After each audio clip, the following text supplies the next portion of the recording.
Good morning. I'm back with another video. I'm going to be doing quite a bit of soaping today, but I just wanted to have a little morning chit chat. It's 7:30 in the morning, and I've already done my morning milking. You can see I'm getting quite a bit more now than when I first started. And actually, I started a little bit earlier this morning because it's been so hot out here. I need to start earlier than what I actually started even this morning. It'd be nice to get out there at about 6 in the morning. But gosh, I'm just not a morning person, so it's going to take a bit for me to get in the routine of waking up that early. I should have grabbed a chair. Anyways, gotta make sure I remember to talk loud so you guys can hear me. I wanted to tell you about an incident, what happened with, and I'm soaping, so I've got it a mess over here. So forgive the mess. Anyways, yesterday morning when I went out to go milk, normally every morning when I go out to milk, the first one at the gate is Pearl, and she's already screaming her head off for grain and cookies before I even get out there to the gates. Well, yesterday morning there was no noises, just completely quiet. I thought that was kind of weird. And I'm watching Pearl real close because I don't know when she's gonna have her baby, and I'm just trying to keep an eye on any signs, her body, her stomach, her belly, any baby movements, any changes in her udder, anything at all. And there was just no noise at all. I get halfway there and I see nobody's at the gate. And I get all the way to the gate. I see Pearl is laid up between the fence that separates the horses from the goats. She's right up against it. Her head is slumped up over her belly, and she's not moving at all. My heart just sank because I thought she was dead, and I was just like freaking out on the inside, like, oh my gosh, you have no idea, because this goat is up on that fence like no tomorrow when she hears me open the first gate. She's not moving nothing, and I start kind of freaking out, like I always do. If there's something wrong with my animals, I absolutely lose it, and I'm like, Pearl, Pearl, Pearl, trying to get her attention, thinking maybe she's asleep. I don't know.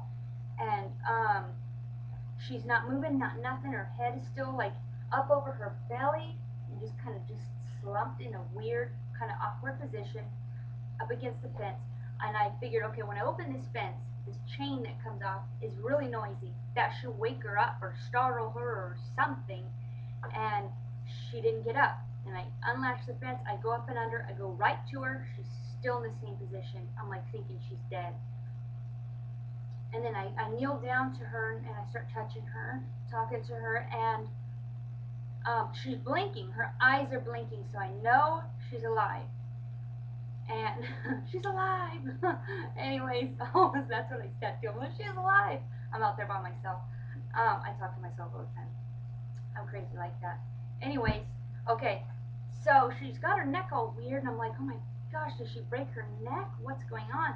And I kind of try to move her neck a little bit. I don't want to hurt her in case she did break her neck. She just seems real stiff, but I know she's alive because she keeps blinking. So I start rubbing her belly, just petting her and talking to her, are you okay? Just petting her. And I know, I'm like, she's got to get up. What is wrong with this goat? And I start petting. I know she hates it when I pet under her belly. I rub under her belly, she hates it. I know she'll move if I rub under her belly. I rubbed under her belly, and she didn't move at all, except just blinking every once in a while. She probably blinked like 3 times. That was it. Rubbed under her belly. So then I'm thinking, and her belly was just moving like crazy. So I'm thinking, okay, she's in labor. She's got to be in labor, like intense labor. And she's not moving at all. And so I'm thinking, okay, she's not hurt in the sense where she broke her neck or whatever. She must be in deep labor, I guess. So I'm just kind of petting her and stuff. And I'm like, okay, her tail's kind of tucked up underneath her. I'm going to pull her tail back, and I'm going to see, baby's coming out, sac, bubble, anything. I pull her tail. I'm going to pull her tail up, and I look, and the second I do that, boom, she jumps up on her feet and just starts walking around band. Where's the grain at?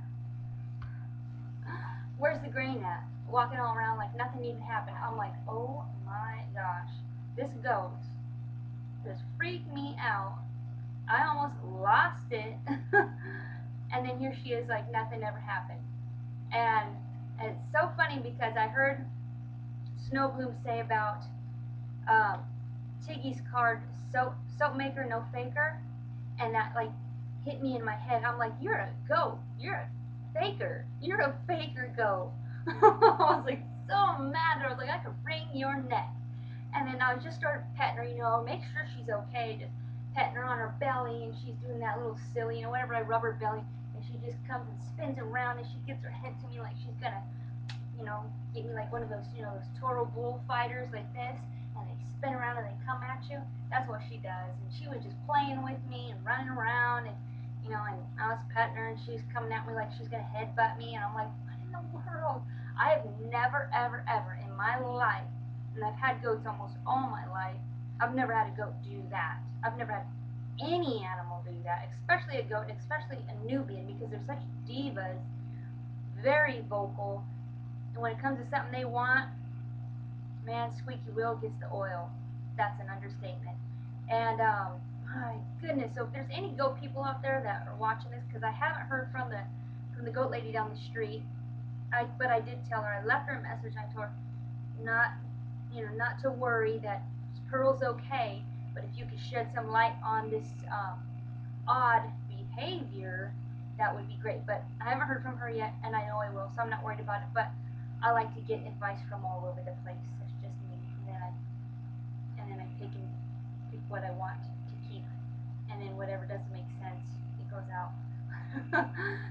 So I would appreciate any information you guys may have on what in the world that was.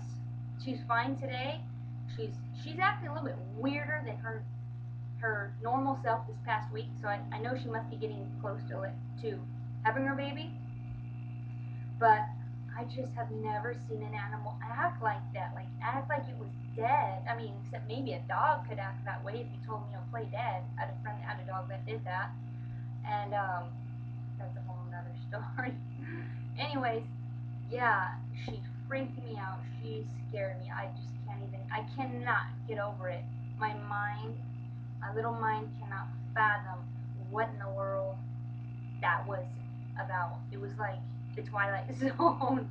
I don't know. Is there any goat people out there that have some advice, that know if you've ever ran across that same situation? I would like to know what your insight is on it, or experiences on it. Just crazy, crazy goat. My goodness. Okay, like I said, I'm going to be doing some soaping. And I don't know if I remember showing you this. I think I did. This morning's milking, so I'm getting quite a bit more. And the baby's getting big. He doesn't have a name yet. I'm really bad with names. I've had animals like horses named Baby Horse, and it's just stuck. The name was Baby Horse. Kitten, called, the little cat's Kitten, and I'm really bad with names. Another thing too is associating a name with the goat is going to get me attached, and we're not keeping him because he's a boy. And so I don't know. I think that too is why I've kind of put it off. I was thinking about calling him Patch because he's got the one patch on the side, but I know I can see he's getting his spots like his father, which is super awesome. I wish he was a girl. Anyways, to call him Patch, by the time he's like a year or 6 months or whatever, he's gonna have patches all over the place. So I don't know. I'll probably, you guys think of a name. You think of a name, throw some ideas out there, and then I'll choose that. But I just hate to get, I kind of try to distance myself with them because I get really, really attached with animals. And my husband already said you can't keep them because you can't have a bunch of boys. They gotta, if we're gonna have them here, they've got to be able to earn their keep. And we definitely can't have him because he can't be bred back to his sister and his mom. So he's got to go. Anyways, think of a name, and that'll be his name. And whenever he gets a home, I'll let him know, hey, his name is this, that, Bob, Martin, Patch, whatever you guys think. That'll be cool, and I'll name him that. So I'll let you guys do it. So it's on you guys to think of a name for him. And I've got another video downloading right now that I took last night of all my embeds, and I've got my whole kitchen right now covered with all kinds of soap in beds. These are the lips, and I got the whole place covered. Last night, I poured. Can you guess what this is for? Anyways, so I've got to pop those out, get some batches started, and get some soaping going. Ariel's gone all this week, so I'm here like all by myself until my husband gets home about 5 or so. So I've got plenty of time to just relax and soap and have fun. So I will be filming that along the way. Alrighty, you guys take care, and I will see you in a little bit.